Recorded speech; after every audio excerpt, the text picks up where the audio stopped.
Welcome to another edition of Cadence Fishing TV. And it's a special day for me because I've met up with a really old friend, Nick. We used to fish together as juniors, didn't we? And like a lot of anglers, you've kind of, life's taken over with different directions and you haven't fished for some time, have you? That's right. We've known each other for 35 years. We used to fish all the time, morning, noon and night, as teenagers, junior starlets, a lot of team matches, travelled all around the country. It was great. And yeah, it just got sidelined and I haven't fished for 25 years. So in the pub last night, we had a conversation, he persuaded me, and actually, we're here on a great day to give it a go. Yeah, and I think it's been amazing. We've had a quick look at some of the swims, and straight away you're back in that fishing mode, aren't you? I hope it's like so. It hasn't gone away. I hope so. I hope there's like muscle memory when you pick up the rod and you actually feel it again. But also, it's like looking at the swim, looking at any bit of water, you think, what would I do? Where would be the fish? How would I fish it? And you automatically put yourself back in that position. And I don't think you lose that. I don't think that's ever something you can lose. I hope that this will get the bug back for you, and we can spend. You really want that, and I do too. I think that as I say, you never lose that feeling, and certainly I'm sure we're gonna have a few today, and actually reeling in the first few, that'll be absolutely just a kid again. It'll be great. Right. Well, let's check out a few of the pegs and we'll settle on one and talk about why we've selected it. Great, okay.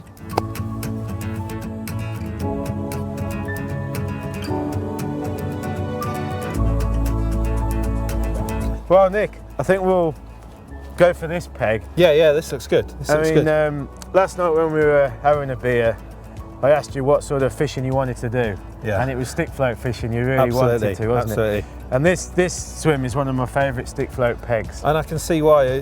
The tree down pushes all the flow into the near bank, and in fact it looks like you can just sort of drop the rod off the line off the rod tip and just let it run down where the fastest water is, isn't it? Well, you're absolutely right. Another good feature of this swim is way down the bottom there you can see there's a ford, the river shallows right up. And there's normally a chub shoal around that area. Yeah. So I'm hoping that we'll be able to draw some of those chub up during the day. Obviously it's been a really cold night, we've had a hard frost. It is. It's still early, so I think we'll employ a bit of match tactics really. Yeah. Pretend that we're in a match and try and catch a chub.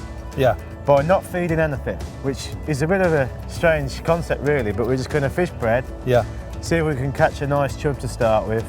Then we can start loose feeding some maggots and fish a stick float in a more conventional way. Yeah. Great, okay. I can't wait, let's do it. Come on then, let's get set up. Great.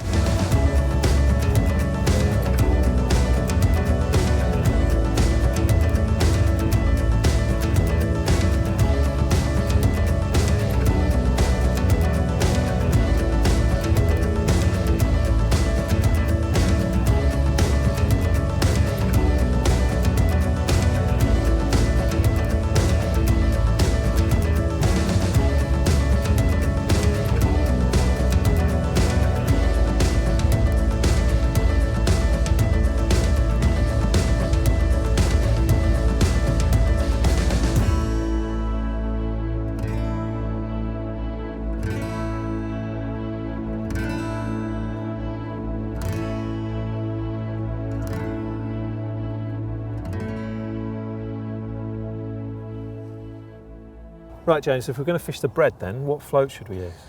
Well, it's going to be a simple rig, and I've selected a 4.5 AA Drennan Loafer. Okay. So what we want is a float that's going to be able to cast and control quite a big piece of bread. Yeah. So if you could thread that on. Oh, you're saying that with cold fingers now. Right. And we're going to just have a bulk of AAs with probably a couple of number 4 droppers. And so it's classic to top and bottom. Yeah. And what line are we using then? Because this has got to be a bit stronger, hasn't it? If we're going for. Well, since you used to fish, some things have moved on, and line technology. Lines an area that has. So we don't really talk in terms of breaking strain anymore. We're talking in diameter, and this is 0.20 millimetre. Yep. Which would have been a sort of 4 pound line, but now it would break more like 6 or 7 pounds. Nice. Yeah. So that's an area where you know, the technology's definitely helped. We've got better quality lines now that are much stronger for the diameter. And would you say as a bulk you'd just do it with 4AA? Yeah. Okay. Against what I'd normally do, like when we set up the stick float. Yeah. This is very simple, and I'm just going to put 4 AAs as a bulk. Yeah. Obviously, when you finished, Nick, had the lead band started or not? Oh, I'm not that old, mate. Yes, yeah. there was lead band, yeah. And there was a lot of people starting fishing with Olivettes and stills and so on, but it was there was a lot of replacement shot. Yeah. What sort of depth are we looking here? Because you fished this. Have you fished this peg before? Yeah, I've fished it a lot over the years. It's really one of my favourite pegs. Straight in front of you, you've probably got 5 foot. Yeah. And it's a little bit of a hollow here. Yeah. This is a shallow gravel run above, where it comes into this hollow, and then right down the peg, as we mentioned at the beginning, there's a ford. Up. Yeah. So probably halfway down the peg, it's probably 3 foot deep. Okay. Running up to a very shallow. So would we run it at 3 foot, even on the deeper section? Yeah. That's exactly right. With the bread, it's a very positive method, and my sort of attitude with it is that I just want to run the bread at them. Yeah. Obviously keep the float under some control. Yeah. But I'm not too bothered about being critical with the depth, because bread's such a positive bait, you know. They're gonna. They'll you just want to get it near them, and hopefully they're going to take it. Great. Well, we've put a couple of bits of bread out, haven't we, as well? And I did watch it most of the way down the swim, but my eyesight's not that good. But we've seen a couple of fish come up, haven't we? We've seen a few fish top down there, and really another sort of good attribute about this method is I don't want to really feed anything at all, because we might only get 1 or 2 chub. Yeah. And I don't want to overfeed them. Yeah.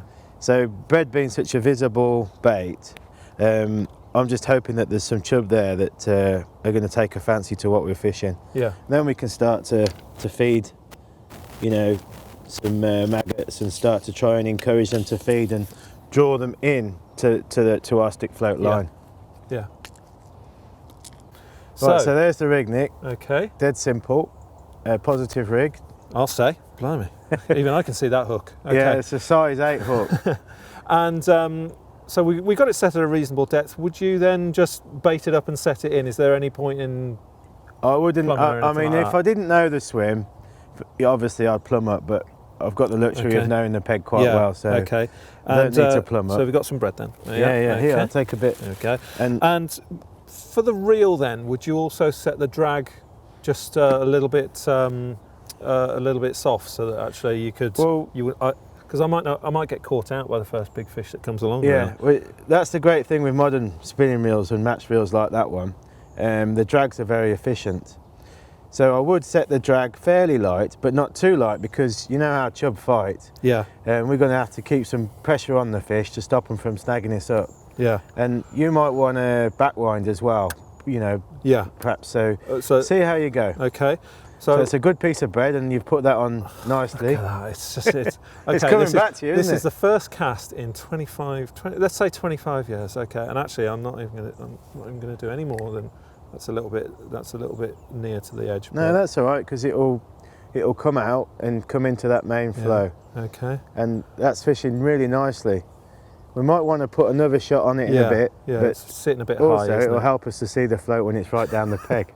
Yeah. I think it was years of fishing actually that probably strained my eyesight a little bit, because you dot the float right down. Yeah. You just make sure that it absolutely was just as fine as possible, and then you'd be squinting into the light. Yeah.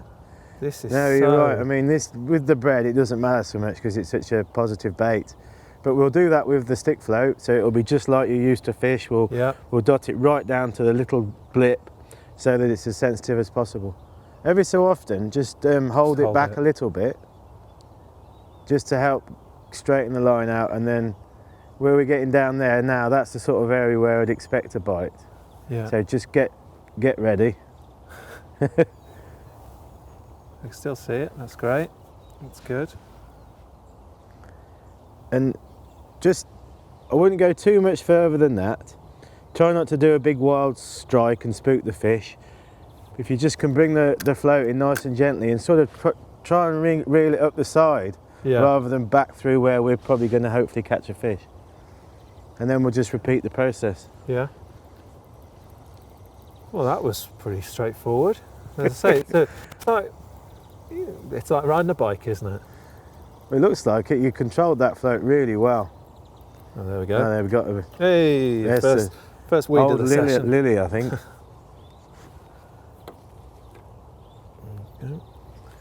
And obviously what's happened there is when you've brought the float back, the bread's come off the hook. Yeah. And it's just basically just feeding the peg very, very gently. So I'm always quite happy for that to happen. Come on. And we're starting with quite a big piece. If we don't get a bite after 3 or 4 casts, then we'll probably try something about half as big as that. Yeah. So just try and get it a little bit further out if you can. Actually.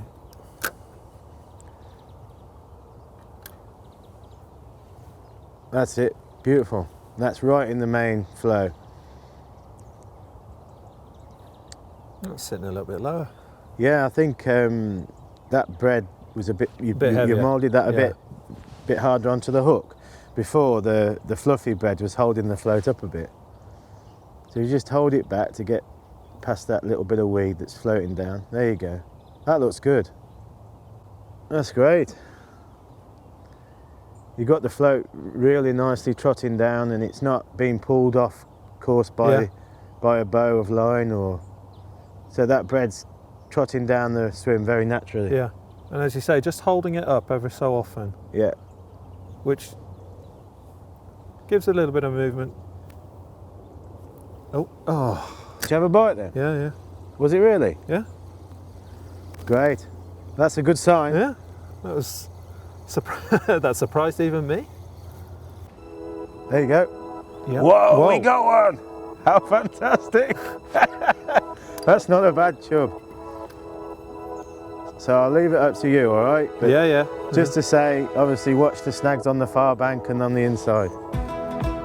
But let's get him out. So you've got some pretty strong line on, so you I'm just getting used to the bow of the action of the rod. There we go. He's right over. Yeah, if I were you, I'd lift your rod up now. That's it. Keep the pressure on, Nick. Really keep the pressure on and bring him back. He's under that tree, but he's out. That's it. Keep the pressure on. Bring your rod back up again. That's it. Oh, Can you see him going up the far bank? Yeah. You're going to have to keep your pressure on, and we're going to try and get him because I'm worried he's going to come up here. Keep pulling, keep pulling. Don't be worried. There we go. Now, when he starts to come into the flow, be careful. Yeah. Because you'll be putting a lot more pressure on the fish. Yeah. There we go. Wow. How does that feel? That's really good.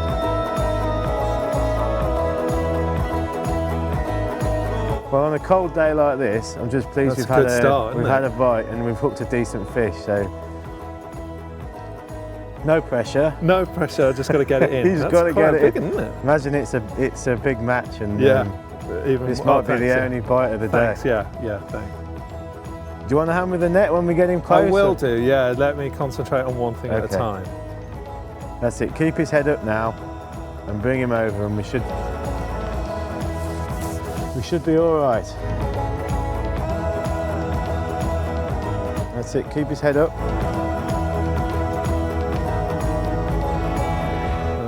Didn't like the look of that. That's it. Just give yourself a little bit of line, and then we'll get him this time, I think. Well done, Nick. Oh, nice one. Thank you. So what was that, third cast or fourth cast? Third or fourth. It's a beautiful chub. Two. Yeah. I'm going to give you definitely £2 for that. Good. Absolutely amazing. So I'm going to hold him up for the camera. Yeah. But look at that, Nick. Absolutely nice, immaculate chub. Nice. Isn't it? It's fin perfect. Yeah. Not a scale missing. Nice. Well done. Wow.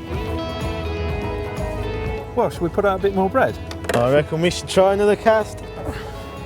Well, it looks so easy, doesn't it?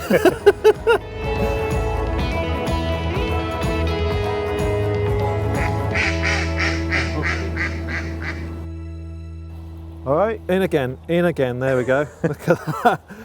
Well, beginner's luck, surely.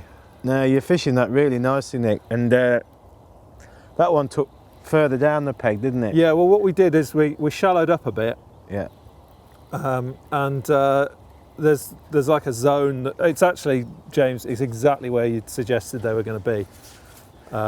He's a bit smaller, this one, but still it's a nice fish. And it's often what happens, this, Nick, you'll get 2 or 3 fish on the bread and then it goes quiet, so they've sort of wised up to what's going on. Yeah. And I'm just slowly setting up a stick float so that, we'll keep trying the bread, and if we keep catching, and then obviously we'll switch over to the stick. Yeah, some things you do, some things you forget. A bit more. Cheers. Got it. Yeah, I'll just hold that up for... Yeah. Another one. We'll see. Fantastic. 8 ounce? Yeah. Yeah, about that. Nice one. Thank you. I'll keep going with the bread. Yeah.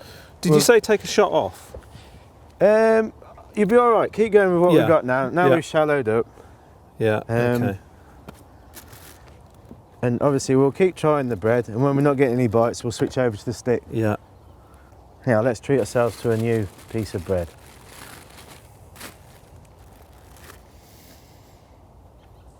So, a decent enough piece. Maybe try a bit smaller. Oh, right, okay. Just half the size. Yeah. And then fold it around the hook. You can just squeeze pinch the top and then leave the rest of it a bit fluffy. A bit fluffy, there we go.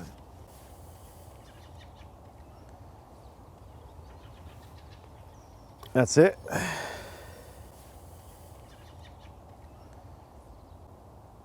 Nick, I'll just start now loose feeding a few maggots. Okay. Just 5 or 6, every cast. I think that's just the boil that's just pulling the float under the... Once you get into the main current. So yeah, if you just sort of feed... right in front of me? Yeah, in front of you. 5 or 6 maggots, and we'll start to regularly loose feed the maggots, and hopefully... Yeah. Okay. We'll soon give the stick float a try, because maybe if we can try and catch one more chub on the bread.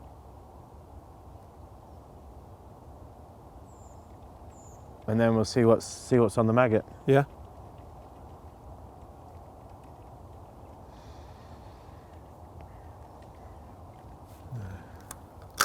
I think something that's just coming back to me really is actually just reading how the float will bounce and how it will sit, and how actually it's never a smooth run down the peg. And actually just reading each one of those, but ultimately you're still looking for the float just absolutely burying. Yeah. I don't want to be twitching like it over any form of fishing. You're constantly changing things, aren't you? You're changing the depth. You're adjusting the shots. Yeah. And you're also changing the position in the swim. Yes. Yeah. Yeah. Just so to this try one's and been a bit maximise. shorter. Yeah. So you're fishing really nicely. But don't forget to feed some maggots. Oh, sorry. Yeah.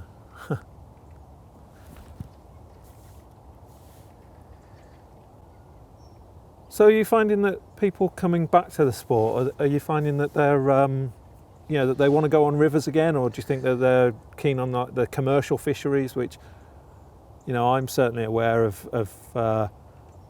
rise in popularity over the last sort of 20 years or so? Yeah, it's probably a combination. I have met quite a few people like yourself that used to fish really keenly when they were younger, and then haven't fished for perhaps 20 years. Yeah. And some of them are finding it quite strange, how fishing has changed really. And oh, there you go, well done. Oh, got it. Yeah, not so big a game, but anyway. And that was right down the end of the swim. Down the peg. So no, and I think some of those people do want to go back and sort of reminisce perhaps about their youth and go and fish on venues that they used to fish on the river or the canal. Obviously a great advantage of the commercials is the fishing's really prolific. Yeah. And it's easy. You've got car parking accessible. You've got tackle shops on site. So people these days don't have a lot of time, do they? So I think it's a combination of the two. Yeah, so that's a bit smaller chub, but it's not bad anyway. It's back in match mode.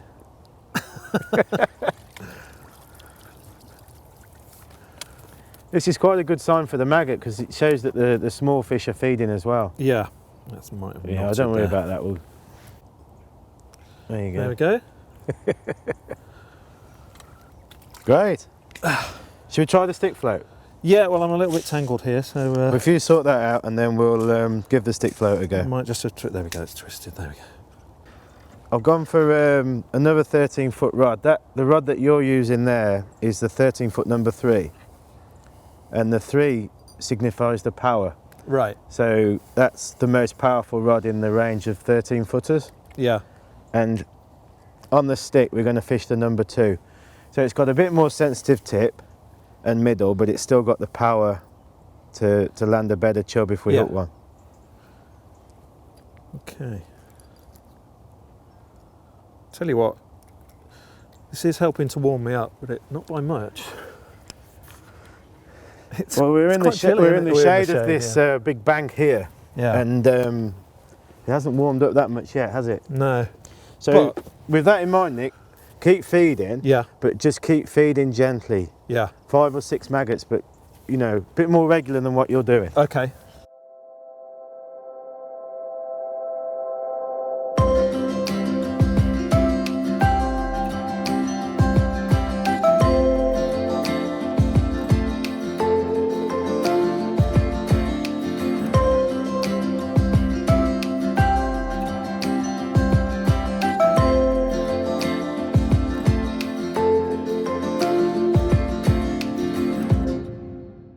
So James, it was a good start on the bread. We had 3 nice fish, but we've noticed they've dropped right down the end of the swim, and it's probably time to change the tactics. What are we doing now then? Well, we're going to do what you were really looking forward to doing and fish the good old stick float. I mean, it's kind of what we predicted. I think the chub, you know, once a couple of their mates have been hooked, and they definitely drop down the peg. And the idea is we've started loose feeding some maggots, so we hope you're going to draw some fish back. Maybe start catching some other fish like some dace and roach. Yeah. And the stick float we've gone for is a 4 number 4. We know the swim's around about 4 to 5 foot deep. Obviously we've got the luxury of knowing the peg. If I was fishing it blind, I'd spend a bit of time plumbing up to start with, and also running the float through at different depths to learn about the nature of the swim. And that stick float, as the name suggests, it's a shallow stick, a Dave Harrell, and it's great for fishing on pegs like this that are quite pacey and shallow. And also when you're trotting a long distance down, you can still see the dome top. Still see it. It's not straining even my strained eyes. So you're fishing that really nice, but I'd perhaps, when we get to the area where we think the fish are, I think I want you to control the float even more than what you did with the bread. And as the session progresses, we'll hopefully understand a bit more about where the fish are feeding in the swim. Yeah. I was hoping that we would have had a dace bite or a roach bite. Well, I think quickly. I missed a bite on the first trot, but that doesn't work, does it? Because this was the first trot. Let's try again. That's all right. Okay. Yeah. And the other thing to say is, to start with, don't trot too far down your peg. No. It's almost like leave that as a bit of a reserve for the fish. Yeah. Because the feed's going in there, so it's the feed's going to be going in here and hitting the bottom about halfway down. And I'm also a bit cautious to start with. I don't want to exploit the bottom part of the peg until we absolutely have to. Got you. So let's concentrate on the top half, play around with the shotting pattern and the depth. Yeah. And try and understand what fish are feeding and how we're going to catch them. I'll be honest with you, I couldn't have done this on my own. Just even if I had the kit, you know, if I'd have dug my stuff out of, you know, the shed or whatever, I couldn't have done this on my own, because actually it's the knowledge that you want to ship? Oh, that was a bite. Oh no, just lost it. That was definitely a bite, wasn't it? Good. That's a good sign. It's a good start. I'm pleased about that. I was starting to worry. That was probably our third trot down, and we hadn't really had a bite. So, and you'll notice it was higher up in the swim. No, I think that it's come back to you, and maybe that was a bite. Look, oh sorry, that was a bite up in the feed. Yeah. So I think that was a dace. No, I think you've been a bit hard on yourself. If you had come and fished, it probably would have, taken a bit of time to set up. But you've definitely got the knack of controlling the float, and playing those chub, you did really well. There you go. Yep. Nice. What's the bet in dace? It feels different. So yeah, I think it's might be a small chub. I'm pretty sure it's a dace. Yeah. Can I swing this in? Yeah, swing him in. Oh, I don't know actually. Yeah, it's a dace. Yep. And dace are great, when it's on a cold day like this. It's often the dace that will feed first. Yeah. And then as the temperature warms up, we might start catching some other fish like some roach. Yeah. But I'd be quite happy if we can get a nice bag of those dace together.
Well, Nick, you seem to be getting into the swing of things. I mean, you've had probably 10 nice days now, haven't you?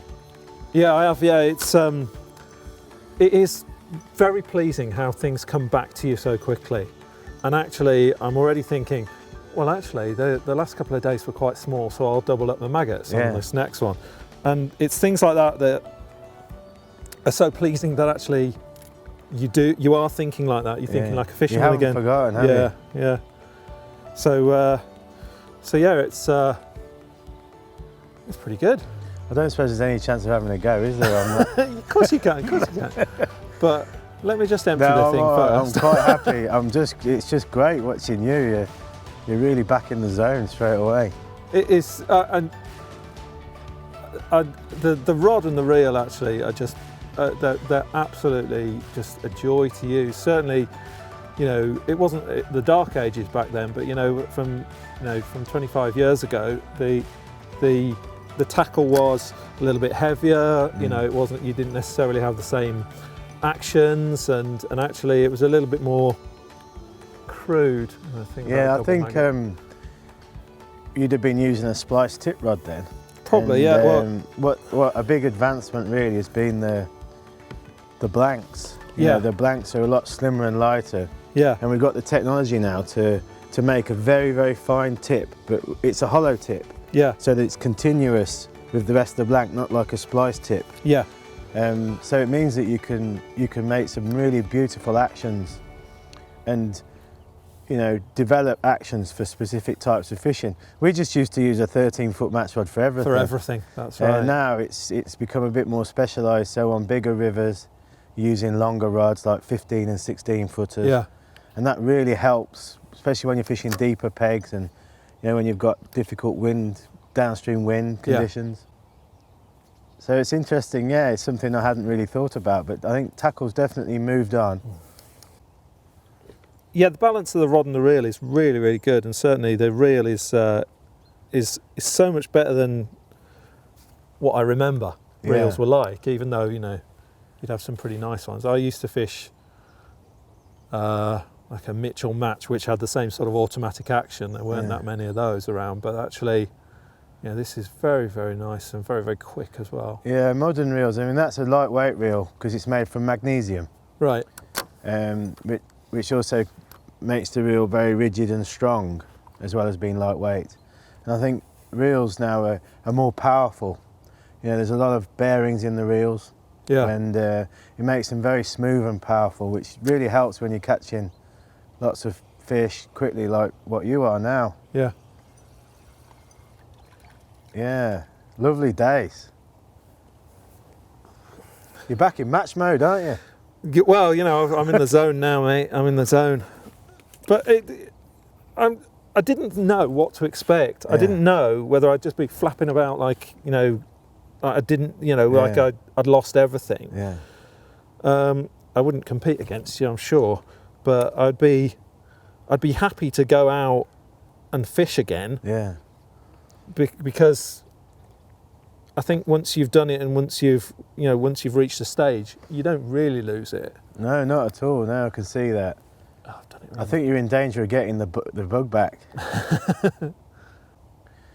Well, although the tackle's changed, actual fishing, especially when you're fishing a stick like this, hasn't changed much. And so a lot of the fundamentals that you learnt when you were younger are still coming to be true today, aren't they? Yeah.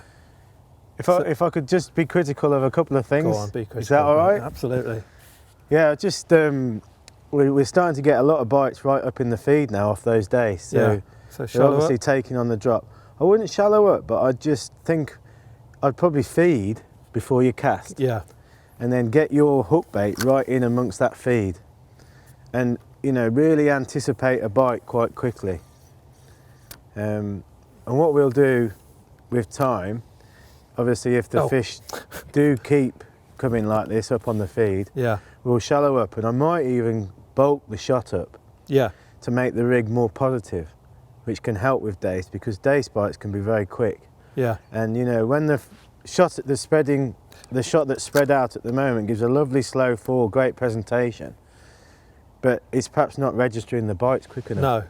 So like we say, nothing's changed really. You've got to keep changing, adjusting the rig, and keeping up with the fish and be as efficient as we can. Well, James, I know you've been itching to have a go. I do like to watch you fish, so I'm going to pass it over to you for a bit. I'm going to watch you fish, and I'm going to throw in a few questions just to try and get a bit more. Well, that's very kind of you. I can see you're really enjoying that. That's been fantastic. I'm not going to refuse a go, though. Well, absolutely. I've set it up nicely for you now. So you got the fish into a feeding frenzy. Absolutely. Oh God, here we go.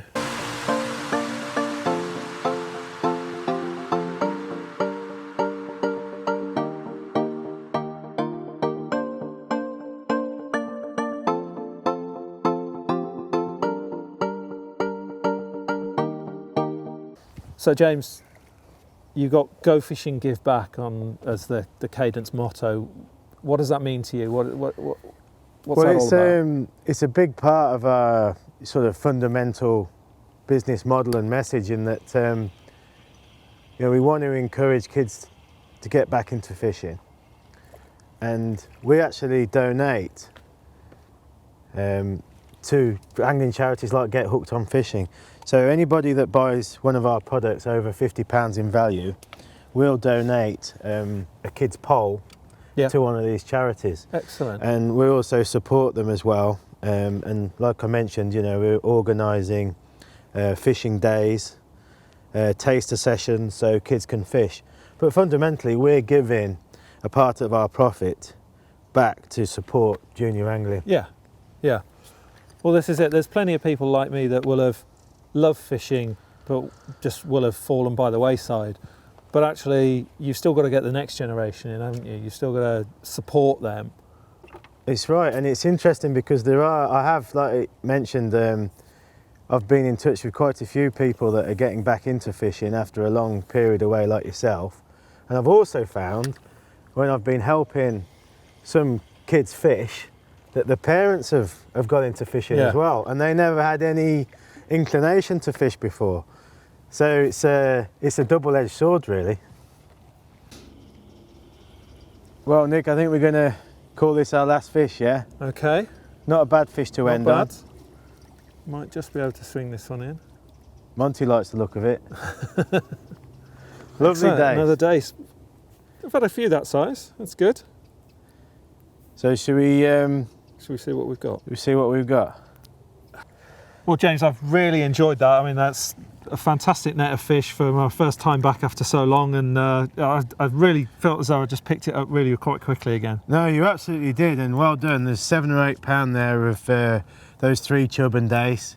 I think you've done really well on a hard day. It's been great. I hope that inspires some more old veterans to come out the woodwork and give fishing a go again. Thanks for watching.